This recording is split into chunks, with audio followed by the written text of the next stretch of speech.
Hi, everybody. This is Matthew Poes of Poes Acoustics and Chris Ciappola. I don't know what PLN stands for. He gave me 50 of those. What is 50 PLN? Now I'm going to look that up. Currency.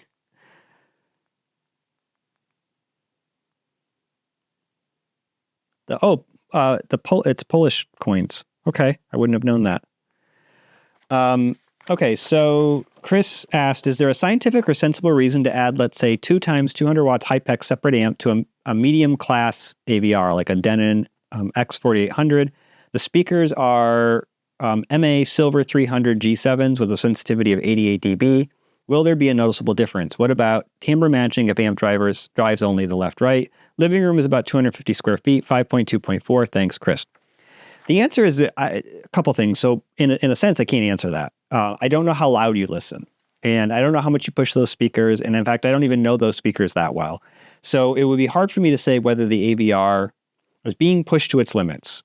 But I can tell you the reasons why it could be of benefit, and we can do some quick calculations to kind of get into that a little bit. The other thing I'll just mention is that you mentioned, is there a timbre match issue?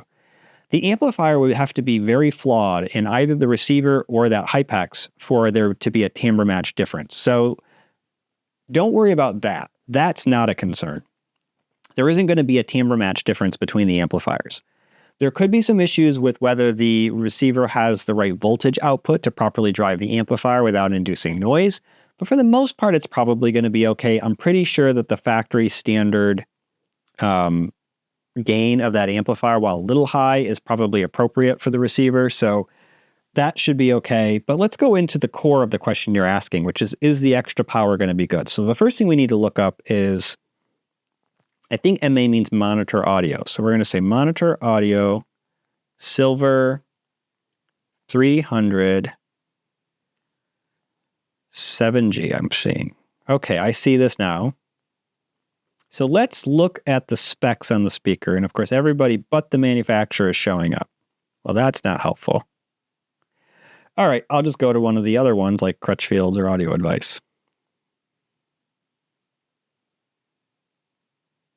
All right.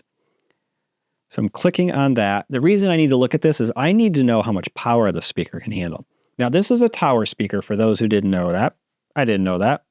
It's a matched pair of floor-standing speakers, ultra rigid, lightweight, ceramic-coated aluminum magnesium cone material, 1-inch gold dome CCAM tweeter, 2 6-inch CCAM woofers, and a 3-inch mid-range with rigid surface technology 2. Don't really know what that is. Single bolt-through driver attachment. I've seen that before. It usually means that it bolts through on the back or towards the front to hold it in place, and it's actually a better way of doing it. So the speaker, it says the recommended power is 200 watts, and it's 87.5 dB sensitivity. That may or may not be a exactly accurate number. We could try to look up and see if somebody's measured the speaker to see for sure, but let's just assume it is. It's an 8-ohm speaker, and then the receiver we need to look up as well. So I'm going to go and open another window on my phone here so I can keep all this data straight, and we're going to look up the Denon X4800 because I need to know what power it is. And I am kind of curious if there's a review of this anywhere. Well, typically whatever they rate these at, they tend to do. They don't tend to lie. So it's rated at, it looks like 125 watts. Now, keep in mind, though, if you're driving a speaker like this and you're really pushing things towards the limit, you're not getting 125 watts because that's probably what it's rated at. They usually guarantee let's see if it says. That's per channel. It's got 9. That's with 2 channels driven. So they'll guarantee that number with only 2 channels driven.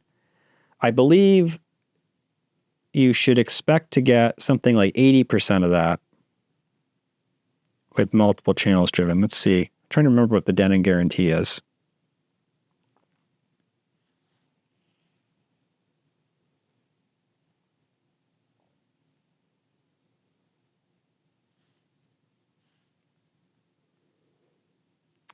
Sorry, guys. I'm like looking through stuff on the phone, but I just think this is the easiest way to get into this. It doesn't say. Oh, I swear that there is some sort of power guarantee. I just don't remember what it is off the top of my head. Gene would know this. He always tells me about this because he thinks it's impressive that they did that. Let's see. Is there something here?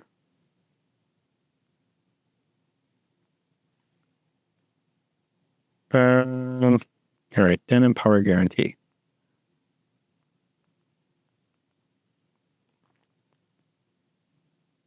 %70%. You can expect to receive 70% of the rated power for this product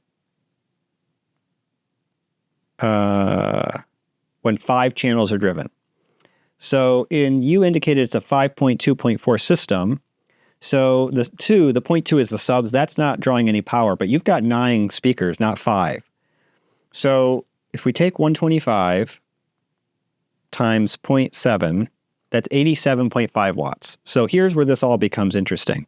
We can then use another little app I have, which I think I've mentioned to you guys before. It's called PA Calculate. So it's great for doing these calculations since I can't do it in my head. I know the formulas, but I'd have to sit down and write it all out and use a calculator to get that far. So we take this and we say, all right, the speaker sensitivity is 87.5. The amplifier is doing, for the sake of argument, probably we're going to go a little low, 85 watts. And I don't know it's 250 square feet. I'm going to guess that your listening distance is somewhere between 8 and 10 feet. So I'm just going to do 8. So that says that you can get up to 99.1 dB max RMS. Now, I used to make the argument that it needs to be 105, and I do think it's good to have some headroom, but I have found out that movies are not monitored for near field at 85 dB, and they don't hit 105 dB peaks. So actually, if we go back to a calculator, so I can do this really quick, the more likely scenario would be 78 dB plus 18, which is 96 dB, up to about 82 plus 18, which is 100. So what that means is that you would have just enough power to hit the peaks that you could expect in movies if you're able to not be driving all the other speakers that hard. But you basically have no headroom here. So realistically, if you wanted to be able to get some headroom there, getting yourself 200 watts for those left-right speakers now brings you up to 102.8, roughly 103 dB. You now have less load because now those left and right, or left, center, and right speakers, see, did you say? Yeah, just left and right. Okay.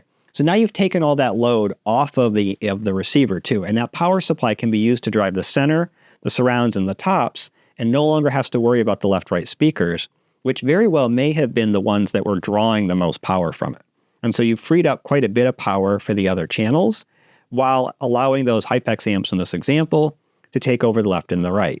So what can you expect to hear? It would be more dynamic, basically. And if you happen to be pushing it up against clipping, you're no longer probably pushing it against clipping. I've heard a lot of debate about how audible this is. I've had lots of people tell me they don't think this is an issue, and I've never had this problem. I like to listen at reference levels. I tend to listen loud. I sometimes listen louder than reference levels, as I found out when I found out that they don't actually do reference at 85. And so in my own systems, I have over the years definitely pushed receivers to clipping and beyond.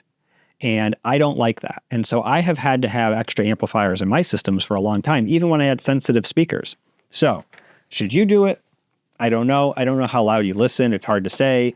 You know, it's not going to like dramatically improve the sound, but I think what you're going to find is that if your system sounded edgy or harsh when you turned it up, and if your reaction was it sounded way too loud when it was turned up to reference levels, it is possible that what you were hearing was not that it was way too loud. It was actually the system overloading. And that system that was overloading might have been the receiver clipping. And in that scenario, it may make sense then to add an amplifier to improve things. It certainly can't hurt. You know, it is, I will say, a typical Hypex amp is going to perform a little bit better than the receiver itself. And so you might get a little bit of a boost of performance and you get some headroom. As I said, as it stands, based on some calculations, I think you can hit reference levels with zero headroom, but that's making some assumptions that may not be true. I think that you probably can't actually hit reference levels because you do have more than 5 speakers. And so while I don't know how heavily they're driven, they're going to still pull down the power yet. You might only really be getting about 60 or 70 watts during dynamic peaks, especially things like big explosions. And in that scenario, you wouldn't have enough power to drive your speakers. And that's why I generally recommend adding an external amplifier for the left and right speakers, or better yet, the left, center, and right speakers, because those are all driven typically the hardest. They have the most content going. But again, if you have like a big explosion going on, even though you might think of that as going through the LFE, all the mid and high frequency components of that are often all around you. So it's not uncommon for that to get mixed everywhere. And there's other things too, like war movies and stuff have a lot of loud content going everywhere. All right, well, thanks for watching the video. Like and subscribe. So like the video, subscribe to my channel. The super thanks is how you can pay for these questions to be answered, but you can just give me a super thanks. I really appreciate that, and that's helping me to be motivated to do these videos and to support doing that, and my wife is putting time into that, and it just helps to make that a worthwhile part of our business, which allows me to provide this information to you. So thank you for doing that, but go ahead and keep doing that. I appreciate that, and I have more content coming. So thanks, guys.